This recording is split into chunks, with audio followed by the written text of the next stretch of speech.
BC రిజర్వేషన్లపై AP ప్రభుత్వం కీలక నిర్ణయం తీసుకుంది. ముఖ్యమంత్రి చంద్రబాబు అధ్యక్షతన జరిగిన మంత్రివర్గ సమావేశంలో 55కి పైగా ఎజెండా అంశాలపై చర్చించి పలు నిర్ణయాలకు ఆమోదం తెలిపారు. స్థానిక సంస్థల్లో గ్రామీణ ప్రాంతాల్లో బీసీలకు 34%, పట్టణ ప్రాంతాల్లో 33.13% రిజర్వేషన్లు అమలు చేయాలని కేబినెట్ నిర్ణయించింది. అలాగే మున్సిపాలిటీలు, కార్పొరేషన్ల చైర్మన్లు, మేయర్లను ప్రత్యక్ష పద్ధతిలో ఎన్నుకునేందుకు ఆమోదం తెలిపింది. ఇకపై డిప్యూటీ మేయర్, డిప్యూటీ చైర్మన్ పదవులు ఒక్కొక్కటే ఉండేలా నిర్ణయం తీసుకుంది. పెట్టుబడులకు సంబంధించి కర్నూలులో అగస్త్య గ్రీన్ ఎనర్జీ ప్రాజెక్టుకు మంత్రివర్గం ఆమోదం తెలిపింది. విశాఖలో Akshat green tech solar cell module ప్లాంట్తో పాటు డేటా సెంటర్ల ప్రతిపాదనలకు గ్రీన్ సిగ్నల్ ఇచ్చింది.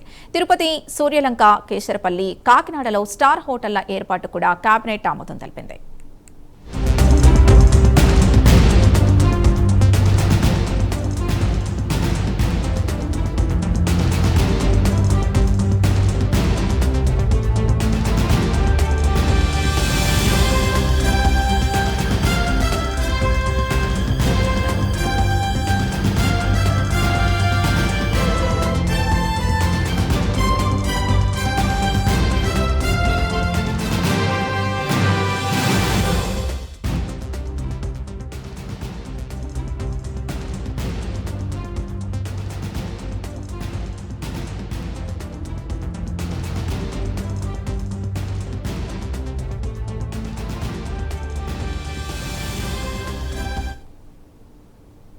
మరింత సమాచారం మా కరెస్పాండెంట్ శ్రీహరి అందిస్తారు. శ్రీహరి,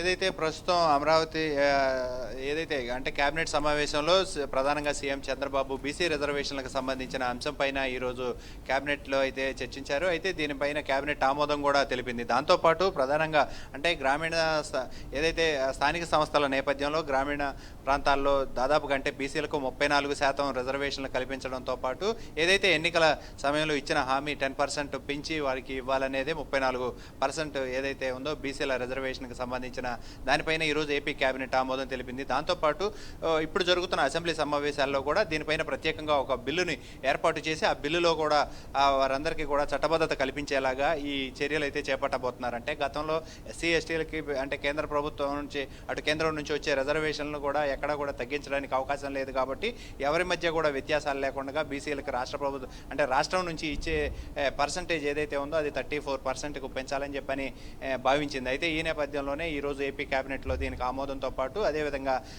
అసెంబ్లీలో కూడా ఈ బిల్లును పాస్ చేసిన తర్వాత దానిపైన నేతలంతా కూడా చర్చించి దీనిపైన బిల్లును కూడా పాస్ చేసే పరిస్థితి అయితే ఉంటుంది. దాంతోపాటు ప్రస్తుతం కనుక చూసుకున్నట్లయితే ఏదైతే మేయర్ ఎన్నికలు ఏదైతే ఉన్నాయో గతానికి భిన్నంగా ఏర్పాటు చేయాలని చెప్పని రాష్ట్ర ప్రభుత్వం భావించింది. ఈ నేపథ్యంలోనే డైరెక్ట్ ఎన్నికలకు మున్సిపల్ కానీ ఏవైతే ఉన్నాయో కార్పొరేషన్ ఎన్నికలన్నీ కూడా డైరెక్ట్ మేయర్ ఎన్నికలు ఏర్పాటు చేయాలని చెప్పని భావిస్తుంది. దీనికి సంబంధించి కూడా ఆ బిల్లును అయితే ప్రవేశపెట్టి దాన్ని కూడా ఆమోదం తెలపాలని చెప్పని భావిస్తుంది. అయితే దీంట్లో ప్రధానంగా అంటే మేయర్ రావటం వల్ల దాంతోపాటు డిప్యూటీ మేయర్ ఇద్దరే ఇక నుంచి కూడా ఈ ఎన్నికలకైతే వెళ్ళాలని చెప్పని కూడా భావిస్తుంది. గతంలో లాగా గతానికి భిన్నంగా ఏర్పాటు చేయాలని చెప్పని అయితే భావించింది. దీంతో పాటు ప్రధానంగా ఈరోజు చూసుకున్నట్లయితే ఏదైతే అటు కూటమి ప్రభుత్వం అధికారంలోకి వచ్చిన తర్వాత ప్రధానంగా ఏదైతే ఎమ్మెల్సీల భర్తీకి సంబంధించిన ఏదైతే ఉందో వ్యవహారం కూడా ఇటీవల రెండింటి ఖాళీలు ఏవైతే ఉన్నాయో ఆ 2 ఖాళీలను కూడా భర్తీ చేసింది. దానికి సంబంధించి కూడా అధికారికంగా అయితే వెలువడ్డాయి. దాంట్లో ప్రధానంగా వర్ల రామయ్య ఎప్పటి నుంచో పార్టీకి సీనియర్గా పార్టీని అంటిపెట్టుకొని ఉండటంతో పాటు గత ప్రతిపక్షంలో ఉన్నప్పుడు కూడా రాజ్యసభ సభ్యుడిగా నామినేటెడ్ అయ్యి కొద్దిలో తుటిలో తప్పిన పరిస్థితి.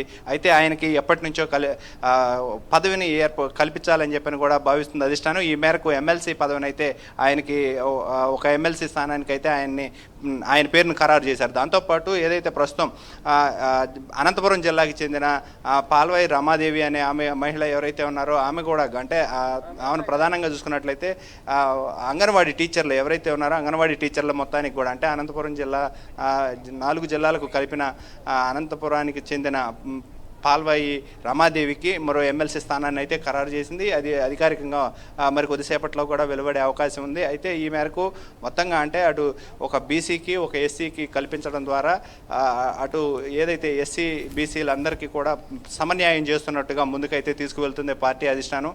ఈ మేరకు ఈ ప్రకటన కూడా విడుదలైతే చేసింది. Sindhu. Right, thank you Srihari.